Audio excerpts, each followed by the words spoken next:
নিয়ে তালবাহানা চলবে না, চলবে না। 100 নিয়ে তালবাহানা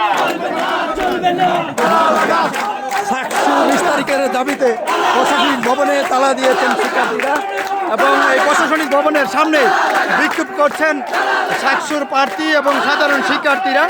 20 তারিখ সাকসু অর্থাৎ আগামীকাল সাকসু নির্বাচন হওয়ার কথা, সেই নির্বাচনকে ঘিরে আসলে নানা ধরনের জটিলতা তৈরি হয়েছে। তার ফলে পুরো বিশ্ববিদ্যালয় ক্যাম্পাস কিন্তু সকাল থেকে উত্তাল হয়ে আছে এবং এখন বেলা 12:30 বাজে। এখন কিন্তু শাহজালাল বিজ্ঞান ও প্রযুক্তি বিশ্ববিদ্যালয়ের প্রশাসনিক ভবনে তালা দিয়ে দিয়েছেন শিক্ষার্থীরা, সেটি আমরা এখন দেখেছি। এবং এই বিশ্ববিদ্যালয়ের সামনে কিন্তু প্রশাসনিক ভবনের সামনে শিক্ষার্থীরা বিক্ষোভ করছেন এবং তারা বলছেন যে 20 তারিখ সাকসু নির্বাচন কোনোভাবে বানচাল করা হলে বিসি প্রবিসি সহ কাউকে এই বিশ্ববিদ্যালয়ে আর চাকরি করতে দেওয়া হবে না। আপনারা দেখছেন কালের কণ্ঠ, সঙ্গে আছি কবির আহমেদ।